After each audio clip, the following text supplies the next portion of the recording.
Okay, well, good evening, everyone. Welcome to the workshop. We're going to be talking about retirement income this evening, or not retirement income. We're going to talk about insights into retirement, and we're going to do this in two different parts this evening. I'll be your first speaker. My name is Sean McDermott. I'm the president of Summit Investment Advisors, and I'm also a certified financial planner with a little bit over 25 years experience. And Russell Rogers will also be doing part of the presentation in about 30 minutes or so. We're going to be right in the 45-minute to 50-minute range tonight. And so if you do need additional drinks or beverages or food, feel free to do it or get up while I'm talking. I'm fine with that. I encourage class participation, so if you have any questions as I'm going through the material, feel free to ask as we go along. Other than that, I'd like to start with a little bit of we're going to do lifestyle planning to begin with this evening. And the reason we host these seminars is I found this recent study from Wells Fargo Media, and they said the median income or the median amount middle class Americans have saved for retirement is $20,000. And they said half of those age 50 to 75 have saved less than $25,000 for retirement. So that's pretty sad, isn't it? So we're really happy to be able to do these workshops on a regular basis to hopefully help people avoid these traps, get planned out in advance, and make sure they have enough so they have a good retirement. One of the biggest items in retirement is when they polled people over age 50, they said, okay, well, what's the most important thing for your retirement? And I'll just give you some of the top 5. One of them was health. Another one was having guaranteed retirement income. Another one was living a values-based life. Another one was, connecting with family. So out of the number one things in retirement, what do you think would be the number one thing that you think about? Corvette money. Spending money.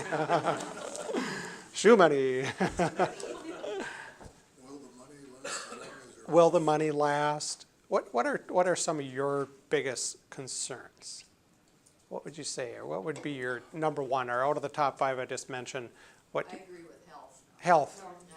Yeah, actually health was the number one concern of people actually over 45, maintaining and having good health, okay? So without your health, you don't have much. If you have, ailments or sickness or whatever it might be, life isn't good, okay? So the number 2 was living a values-based life, rated number 2. So we're going to talk a little bit about values-based life tonight. We're not going to talk a little bit about health. We're trying to not necessarily help with your health tonight with Famous Dave's. Little barbecue brisket and cornbread. So we are going to talk about lifestyle during retirement in this first section, and we're going to talk a little bit more about the financial part in a second. Now, when we think about retirement planning, we usually think about saving money, and the non-financial aspects of preparing for retirement are often overlooked. As I said, it's a big concern, maintaining health, having values, doing the things you want to do during retirement. Some people naturally pursue their skills and interests, while other people, retire and become a little bit bored or don't have enough to do during retirement. We all need to evaluate and plan our retirement activities. So we're going to spend a little bit of time early on tonight. We're going to start thinking a little bit deeper into what are these retirement activities, how will I engage into them, and so you can kind of leave a little bit more purposeful retirement. Medical advancements have increased life expectancies. So statistically right now, you've all heard this, about of those reaching age 65, there's a 40% chance of living until age 90. So it's not unheard of. I was just meeting with a client today, and she is planning her mother's 99th birthday party for next week.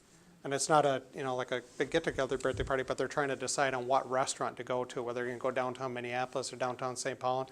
So her mother's very mobile and loves doing stuff like that. So that's a long time during retirement. And planning activities can help us pursue healthier, happier lifestyles. So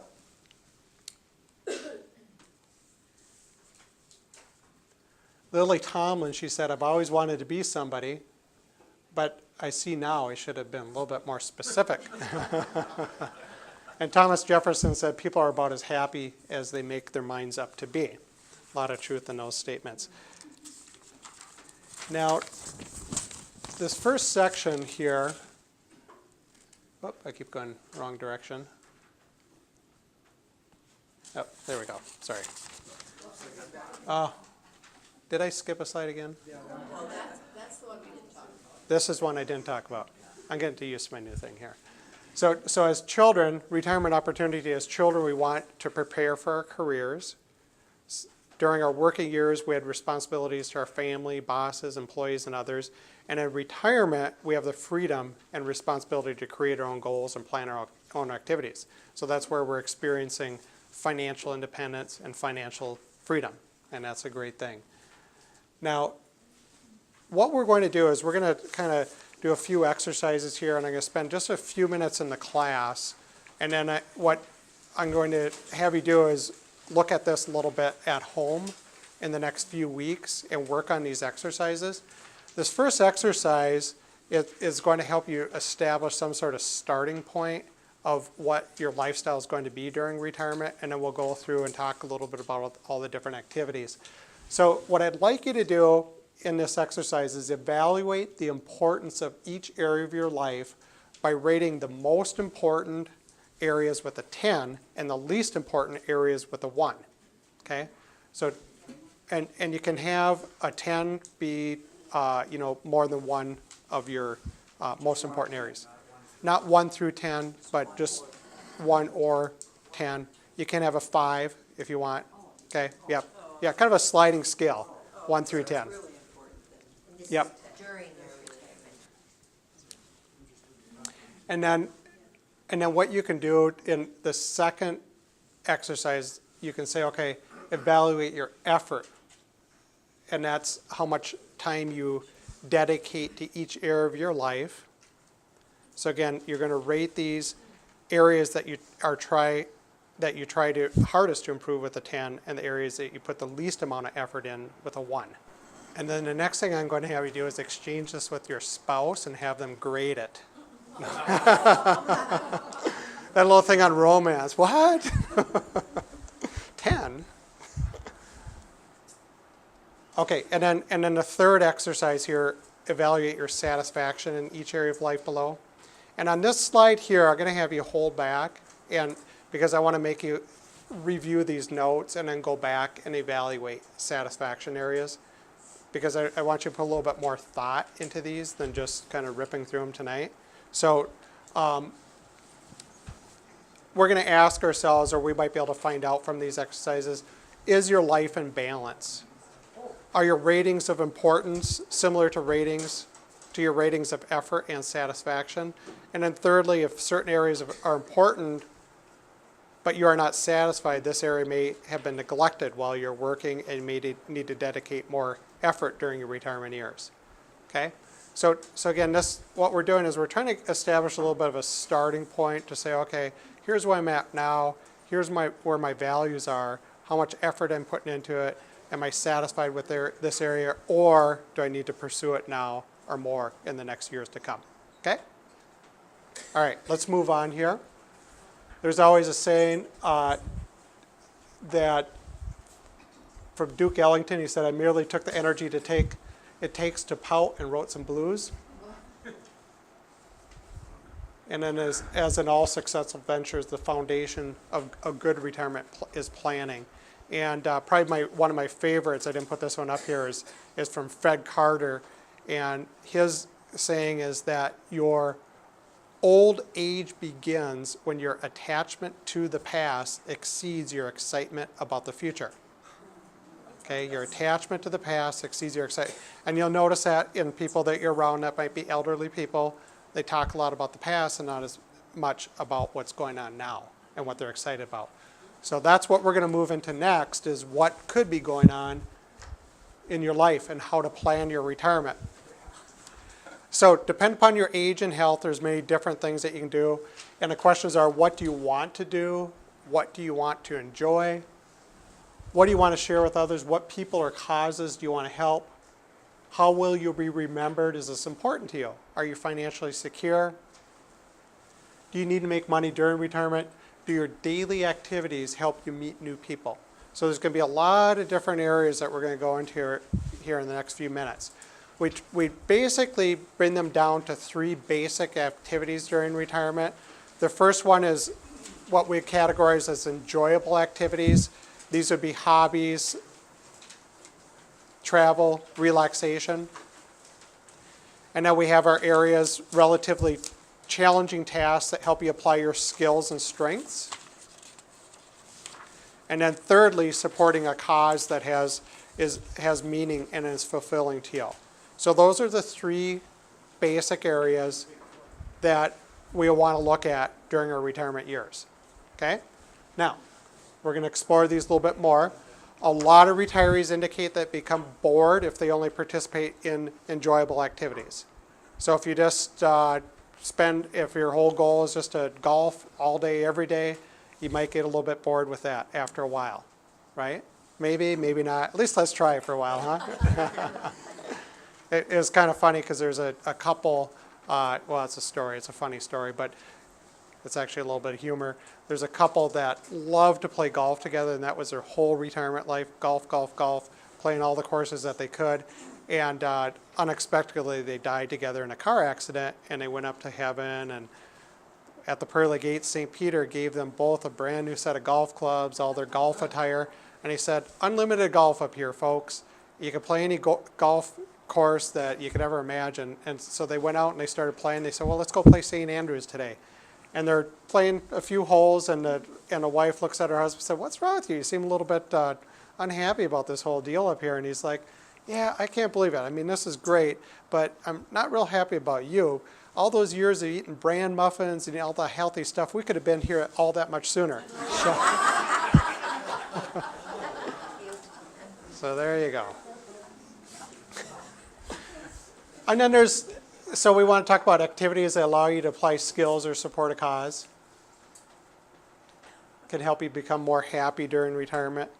And then there's a social network, interaction. And again, studies find that this has a big impact on people during retirement, making sure they're staying social with others. So some people we work with are really great planners. Others are, just kind of moving to retirement. I think the biggest comment I get from retirees is that they don't know how they ever had time to go to work because they're so busy. You ever notice that? You're just like, wow, things just kind of fill your time. One of our retirees actually worked at this office, Jim Hall. Do you guys remember Jim? So he retired about a year ago, but before Jim retired, he actually started a list of 100 things that he wants to do. He never got to 100. I think he was up in the 60s last time I talked to him. But a week after he retired, I called up to see how he's doing, and his wife, Kathy, said, no, well, Jim's out. I said, where's he at? Well, he's over at the local school. He's volunteering. He's teaching algebra. And I talked to Jim about it, and he said he went to the middle school and asked the algebra teacher if they need help, and he said, yeah, and so he's there a couple days a week helping with algebra, and he said not a lot of people do that. And he's like really happy to have Jim there, and Jim's a retired engineer. He already got trained in to walk dogs at the Humane Society, so he does that once a week because he loves pets, loves rescue dogs, grandchildren, so he's doing all these different things on his bucket list and travel. So if you don't have a bucket list, it might be kind of fun to do one. Here's some of the retirement activities that might come to mind. We have alumni associations. I can think of people in the room that are involved in alumni association. Rod, alumni association that you love the most? Kings Point. Kings Point, Merchant Marine? Yes. Yep, so you stay in touch with your Kings Point class? We have charitable organizations. Anybody doing charitable work right now? How about you, Herb? I volunteer drive. Yep, how many miles do you drive a week, a month, a year? Last year I did 11,359 miles. Wow. 520 hours of volunteering and 170 trips up to St. Cloud. Yep, so Taking veterans from their homes to the DA for doctor so they could stay in their homes. yeah, that's awesome. We'll see him out there, not volunteer 2 days a week. Yeah, so there's, I mean, there's different things. There's other things, hobbies, activities, like employment. I have had numerous clients that have retired and enjoy golf. I just had one that retired and owned one of the biggest construction firms here in the Midwest. And he moved down to the Villages. Everybody heard of the Villages? Yeah. 100,000 homes down there. They build 300 a day. It's primarily for retirees. And he got a job down there. And I said, really? And he doesn't really need the money. But he said, I'm working, as one of the tea masters, or what do they call them? Or the tea. And he said, I just like doing it, just because I'm interacting. And plus he gets a discount on golf. There's environmental groups, faith-based organizations, things like, I have a lot of clients that come in and say, yeah, they've done Meals on Wheels. I had a client that recently, we usually do like with a group, with Summit Group, we'll do Feed My Starving Children, and we'll have retired or clients come. And remember in Feed My Starving Children how at the beginning they say, okay, do you want to pack food or do you want to go to the warehouse? Before you go to the warehouse, we got to tell you, you're going to be lifting 40-pound boxes. You got to be, have a good back and be active. And of course, I raise my hand because I like, moving around and everything. And I go back to the warehouse. I'm standing in a group of 8 people, and there's one of my clients who's 82 years old, and he's one of the founders, and he's working in the warehouse that day. And he was, and later on, I had talked to him. And he said, "Yeah, earlier today I cleaned my garage, and then I worked in the warehouse. I was pretty beat, Sean." So, there's political organizations. Maybe you get a little bit more involved as we move into the political seasons. Performing arts organizations. If you like the theater, you can go to the Guthrie, and the people that seat. And help you with tickets, those are volunteers. Are they docents, or what do you call them? Docents? Okay. Yeah. Roseville Senior Choir, Roseville Senior Choir, yeah. Yeah. Many different things. We got 11 engagements in December. Yeah, that's awesome. Yeah. No anti-ideas here. And let's, I always love this quote right here. Yogi Berra, you can get old pretty young if you don't take good care of yourself. So some of our activities are going to be sports and physical activities. And remember what we just said, the number one concern of people is health, having good health. Well, here you go. So I was talking to Jim, the guy that retired. I said, Jim, you're looking pretty good. He said he's already lost 30 pounds. Because he's up and about and moving and doing stuff day in and day out. So plus he's a little bit more committed to it. So there's a lot of things that you can do in this area, as far as maybe making that important on your list. We have other hobbies, gardening, bird watching, scrapbooking. Many different things to explore. Turkey watching, yeah. So I retired client, you guys probably remember from the tour room, Dick Sandstrom. Remember Dick? So he said that he volunteers at his grandchildren's school, and he goes and plays cribbage with the kids. And I guess that they like playing, or it's good cribbage because it's real, you work your math brain. Other things, Abraham Lincoln said, and in the end, it's not the years in your life that count, it's the life in your years.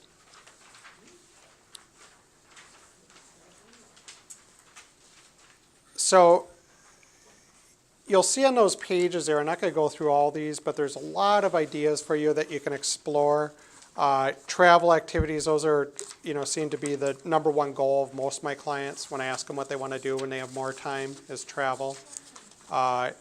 It's interesting, this one kind of was funny because the campground host, one of our clients from Medtronic, Connie, I won't mention her last name, but she was at a campground, and the campground host is a retired game warden who happened to know my dad because my dad's a retired game warden. And after he retired, so he became a campground host. And then Connie, she's single at the time, but they met at the campground, and then they actually became engaged, and they just got married just a little bit while ago. So never know where that romance is. But But there's a lot of great travel opportunities right now. Travel is actually becoming better for travel out of the country because of the stronger dollar. You guys have probably noticed that, if you're traveling to Europe or other countries, the dollar goes a lot further than it used to. So, a lot of good resources there that'll let you explore. And then of course, it's surprising the number of people that are planning to work or kind of phase into retirement. How many people in here would consider working part-time or planning to work part-time, just by a show of hands? So it's, almost probably about a third of the room is planning to work during retirement. So I had one of the workshops I was teaching at, a woman was there, and she told me she's 70 years old because it was her birthday that night. And I said, oh, that's, happy birthday and everything. And then she said, Sean, I need to leave at about 8 p.m. I was like, oh, you going out for your birthday party or something? She said, no, I got to go to my job. And I said, oh, really? And where do you work? Walmart. I was like, she's thinking she's one of the people that have $25,000 in her retirement. And actually, she wasn't. She had plenty of money. She had a pension, health insurance, no mortgage. But her husband had passed away, and her career, she was actually a midnight jailer. So she didn't want to be home alone at night, and actually got a job working the graveyard shift at Walmart, of all places. So a lot of these part-timers, they might not be doing it because they have to. They might be doing it because they want to. And so, again, it's something to consider if you have a professional.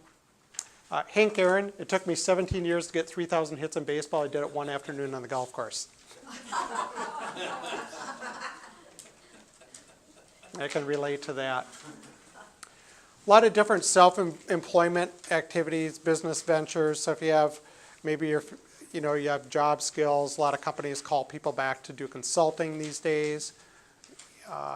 We had a gentleman that attended our class, and he has an eBay business where he buys and sells fishing tackle.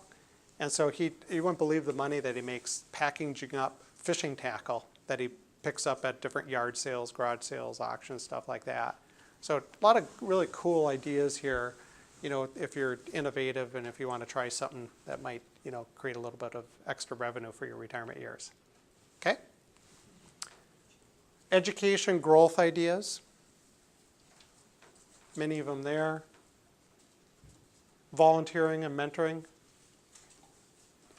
And there's no lack of ideas there. American Red Cross, I'll say Jim, that's the other thing he did. He has a big bucket list. So he came in, he has this thing on the other day, or he had a sticker on, and he said he's gotten up to 10 gallons of blood at American Red Cross for donating blood. So I don't know what's on his bucket list, 100 gallons, or where you go from there. So a lot of these organizations are run by volunteers, but they need volunteers to step forward to run the organizations. So, take a look at those and consider getting a little bit more involved if you can. Roy Disney, when your values are clear to you, making decisions becomes easier. And Winston Churchill, we make a living by what we get, we make a life by what we give. A lot of truth in that statement. We have other retirement activities, study groups, book clubs, many different things there. So, here's the plan for your retirement. First one is, this is your action list, okay? So I want you guys to really take this seriously. This is about living to the utmost and to the best during retirement so you get the most out of the years that you have. First one is select an enjoyable activity you can do by yourself. So what do you love to do? What's your passion? What's your hobby? And go do it.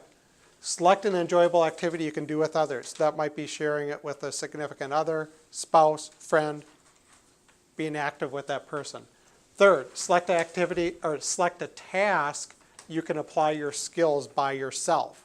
So after what have you developed in the last 30 years, 40 years, 50 years, and how could you share that with others, that task? And then select a task where you can apply your skills with others or meet new people. Fifth one, select a cause that you can support by yourself. Could be charitably, could be just stepping forward and volunteering, whether it's Meals on Wheels or driving veterans. There's just so many of them out there giving blood. Select a cause you can support with others or meet new people. Okay? And then next thing is implement your plan. Sound good? Questions in that area? This is called rejuvenate your retirement. Rejuvenate your retirement. This is the first part of our workshop that I teach. And a lot of this stuff is things for you to think about and consider and work on your own. A lot of great ideas there, right? That's what I had to talk about tonight. And our next speaker, we're going to have Russell kind of finish us off and talk a little bit more about planning during retirement. And so Russell, you want to come on up here? All right, well, I've got 4 sections that I want to cover this evening. Tale of Two Retirements, a look at healthcare and Social Security, understanding inflation and spending, and then finally strategies for retirement living. So we'll get right into the first section here, the Tale of Two Retirements. Now, this example we're going to call a bull market retirement. So the timing of when you retire may have an impact on your retirement living. In this scenario, there's a hypothetical couple that has retired January 1st, 1991, with $500,000 in assets. And they are taking withdrawals of $70,000 per year, indexed for inflation at 3%, and their entire account balance is invested in the S&P 500 index fund. Don't recommend that you do that. But anyways, for the case of the scenario here, so over the 10-year period, despite those withdrawals, the account balance rose to nearly $770,000 by the end of 2000. The couple withdrew a total of $802,000 during the 10-year period. I want to point something out. That withdrawal rate, the initial withdrawal rate, is 14%. That's extremely high. So bear with me here. The next example I want to show, the only thing that's different is the time frame. That's it. So everything else is the same. Now in this scenario, the couple runs out of money in the 7th year. And they took $460,000 out approximately over that time frame. So what is the takeaway from this? What's the point of this? We're not saying plan on retiring right at the beginning of a real long bull market, right? I mean, that'd be great. That would be nice if it happens that way. But of course, we don't know what the stock market's going to do. And anybody that tells you that they do is, well, I probably wouldn't believe them. So what we are saying is that we need to plan. We need to come up with a plan through using diversification and the right sort of asset allocation and knowing where the income is going to come from so that you don't end up in a scenario where if you don't time your retirement correctly, you're going to be hurting. So what happened there? what happened here? Well, I mean, what was the reason for that? So the stock market crashed, and you need to get money out of your investments to fund that retirement. Well, what you paid for those investments, you're having to sell them at fire sale prices. I mean, people were getting, half of the amount for a lot of their, equity mutual funds during the decline. Now, you wouldn't do that. You wouldn't want to sell that. You wouldn't want your entire portfolio invested in the S&P 500. Now, a portion of it, sure. But we need to plan and we need to know where the income is going to come from because it really becomes important in retirement what you're selling to fund those retirement distributions. We're going to talk about that more in the final section too. So the next section, I'll look at health care and Social Security. Okay, according to the latest data I had from the trustees report, at the end of 2014, some 59 million Americans were receiving retirement, disability, or survivor benefits from the system. The total cost, $848.5 billion. 166 million people were paying in to the system. And so, to put it another way, this is 2.8 persons paying in for every person collecting benefits. That's where we're at right now. Another thing that I wanted to talk about, let me just see a show of hands. Has anybody heard of any changes in Social Security? Okay, right. So quite a few of you have heard about that. There have been some claiming strategies that have been taken off the table. They're no longer available. So I heard about this, and I knew that my dad had planned on using one of these strategies. So I called him up on the phone, and I said, "Hey, Dad, have you heard about?" "Oh yeah, I've heard about it." Yes. We talked about it.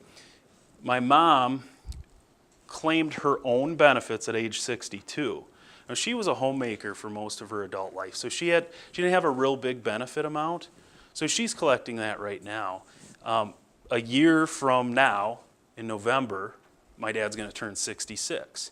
Well, he was planning on filing and suspending, and that would allow my mother to go offer her own benefit and go on to the spousal benefit. Now, that would be 50% of my dad's full retirement age amount. Well, now my dad can't do that. He can't file and suspend. He was going to collect those delayed retirement credits, you know how it grows by 8% per year, and then go on to his own benefit at age 70. So we talked about it, and sounds like he's just going to file for benefits at age 66, so my mom can claim her spousal benefit. So that has an impact on people. We know that you know, people were planning on using that. So if you think that might be affecting you and you want to take another look at it, let us know. We can help. All right, a recent survey showed that 40% of adults underestimate their average life expectancy by 5 years. So to put that another way, they think they're going to die younger than the statistics would indicate. According to a published report from the Society of Actuaries, if a couple reaches age 65, there's a 50% chance that one of them will reach age 92. There's a 25% chance that one of them will reach age 97. How about that? All right, everybody's concerned about healthcare costs for good reason, right? And this survey indicates that 83% of pre-retirees polled were either not confident or only somewhat confident that they would have enough money to pay for medical expenses in retirement. So, it is quiz time. Who's ready for quiz time? All right. All right, I don't have any prizes, but let's try to make it fun. Okay, what is the life expectancy of a 65-year-old in the U.S.? A, 17.8 years, B, 19.2 years, or C, 20.9 years? All right, everybody's got their answer. Let's see. 19.2 years. I heard a B right over there. All right. Okay, question 2. True or false? Healthcare costs are rising twice as fast as inflation.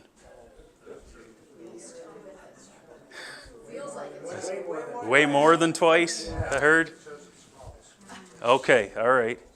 It is false because healthcare costs are rising 4 times faster than the rate of inflation.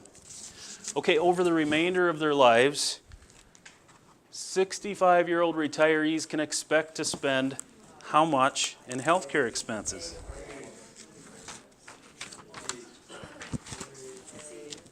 Okay.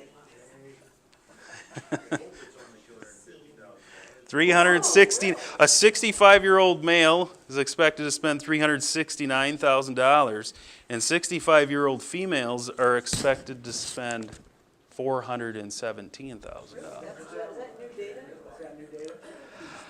You know, honestly, I'm not exactly sure how this is calculated from, because if I knew the exact assumptions that are being made, I'd be able to. Another question is, does that include what's spent on behalf of them through the system. That's a good question. Supplemental. Because you could say, well, that's a combination of their premiums, their deductibles, and what the insurance company is paying out in claims. I don't know.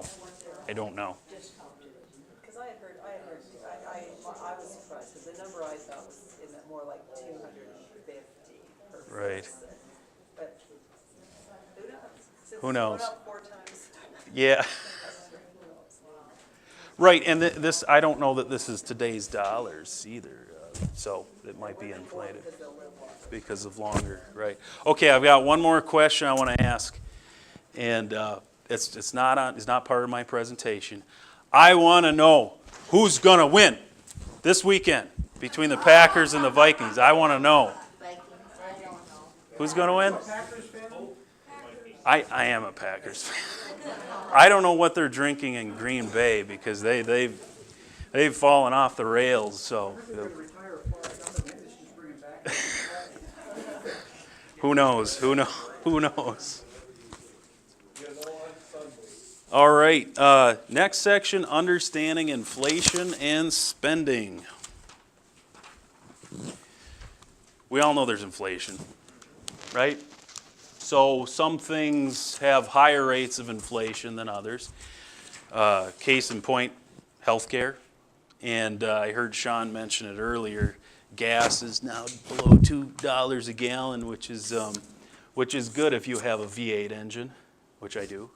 So it's not kind on the wallet. So.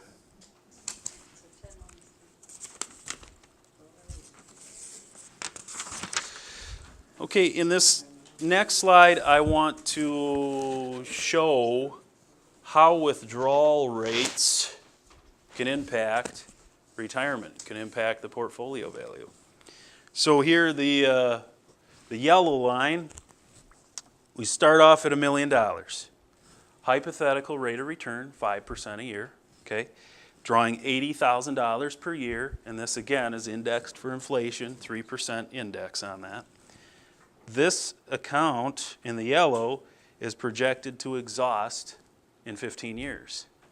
Okay, the green line, by reducing it to $40,000, which of course has an initial withdrawal rate of 4%, and the other one's 8%, projected to be over $950,000 after 20 years. And this is a big deal because we know that people are living longer. They're living longer because of medical advances. And so in a lot of cases, when somebody retires or a couple retires, we need to plan for 30 years, maybe more than 30 years of retirement income. And so the withdrawal rate needs to be sustainable if we want that to last. So that's the point of that.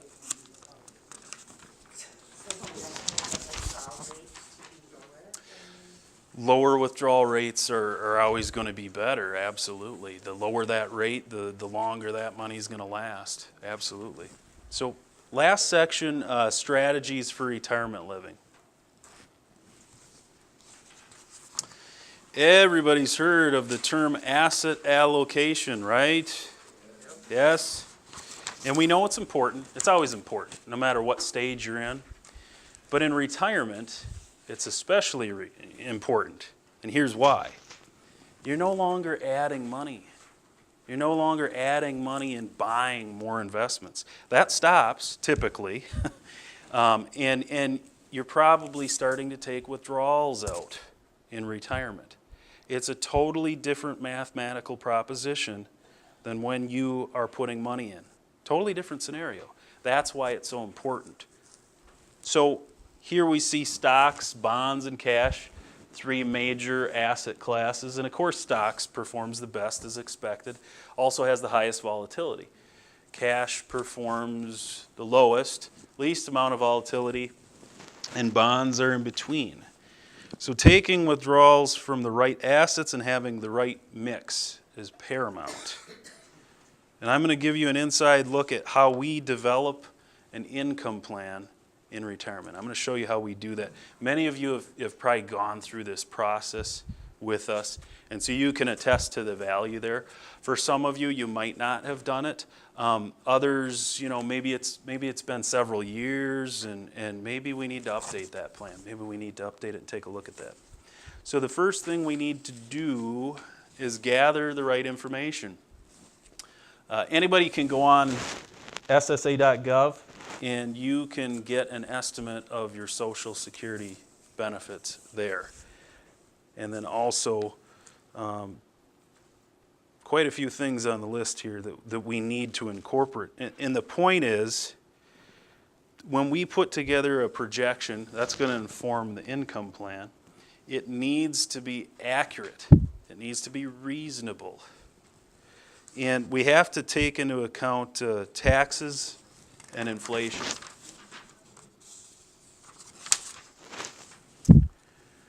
So once we enter all that data in that we gather, we run the projection, get a detailed projection, we look to the cash flow page. That's what you're seeing right here.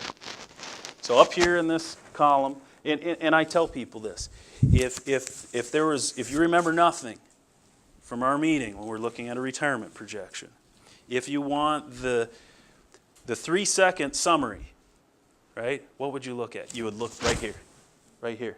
That's your portfolio total assets, right there. Through time, and in this example it shows the assets are growing through time.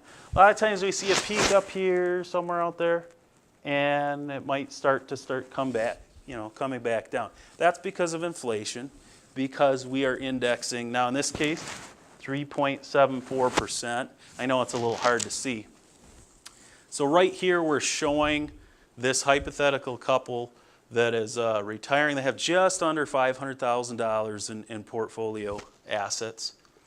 And their total retirement income need net is $60,000 per year. $60,000 per year. That's pretty common. That's a common number. We see that quite a bit. Now this is the chart, the numbers, and again, I know this is really hard to read. The numbers behind the previous slide, and some things that I want to point out. So in this scenario, a substantial amount of that total $60,000 net that needed to be generated in retirement in this scenario is going to be made up by Social Security benefits. Both these people are claiming Social Security here in this example, and they both have pensions. But that's not enough. So there's a shortfall, and so they're going to need to rely on distributions from their portfolio assets to make up the difference. And so that's part of the planning process. How do we figure out how to invest? What should that allocation look like? So I want to draw your attention to, see this second column in from the right, and I apologize, I know it's hard to read. That says net cash flow. So after the money coming in and the money going out for expenses, is there a surplus or is there a deficit? And there's a deficit because we know we need to take some money out of the portfolio. So those numbers are in parentheses up at the top there. Those are negative numbers. We have a schedule of withdrawals that we need to take out of the portfolio. How great is that? We know exactly what we need to do, given all the assumptions, right? So we take the first 5 years of retirement. Now these are the tax liability is already figured into those numbers. Okay, so that's the actual dollar amount we're pulling out of the portfolio. Add up those first 5 years, it's $72,000. So what are we going to do with that? We know the clients need $72,000 in withdrawals to come out of their portfolio for those first 5 years of retirement. We're earmarking that money and we're putting it in bucket one. Here we have a diagram. This is called the buckets of money diagram. I'm sure many of you have seen this before. And it's a strategy, it's a way of thinking, it's a concept. It's a way of thinking, how are we going to get income from the portfolio and how are we going to structure it? How are we going to allocate it? How are we going to invest it? So that $72,000 is in bucket number one, which is made up of cash, high quality bonds, and other short-term investments. Now there's a reason for that. Here's the reason. Here's the reason why we want to do that. Okay? We're only pulling the money out of bucket 1. Buckets 2 and 3 can be invested for more growth potential. Okay, they also have more risk. More risk in bucket 2 and 3. The most risk in bucket 3. That's for, well, in this scenario here, it says 15 plus years. You're not going to touch that money for probably a long time, right? So the whole point of this is to create a buffer for when the market drops, like we experienced the end of the summer, right? There was a correction, dropped 10%. Now, in bucket 3, you're going to have a substantial decrease in the value of those investments in there. Are you going to panic? No. Are you going to sell those investments? No. That's long-term money. We don't need that. We don't need that right now. Same with bucket 2, probably substantially down. Bucket 1 should not be down as much, or maybe it's even up slightly. So you're not selling into a down market. You have this 5-year period where the money's already earmarked for you, right? And so if you were to look at, and I hate to bring this up, but 2008, right? Actually, the peak was in 2007. And it took a while before the market came back up to those levels again. Now, in a diversified portfolio, reinvesting dividends, it wouldn't have taken as long if we just look at a chart of the S&P 500. But that period of time was just over 5 years, a little over 5 years. So we have that built in to this income plan.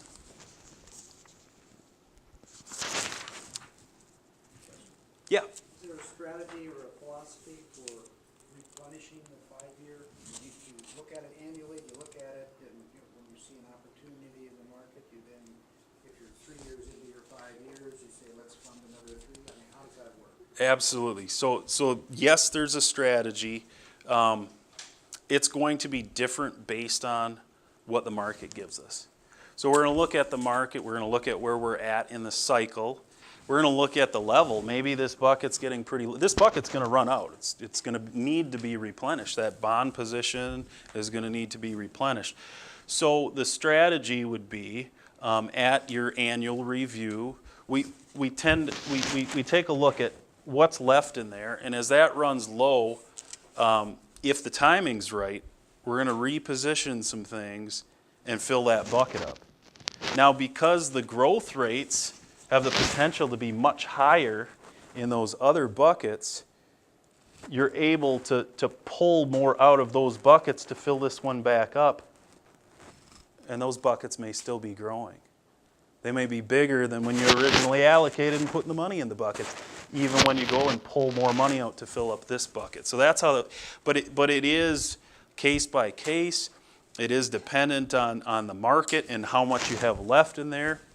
And yes, it's going to be rebalancing and building up that the funds in that bucket again.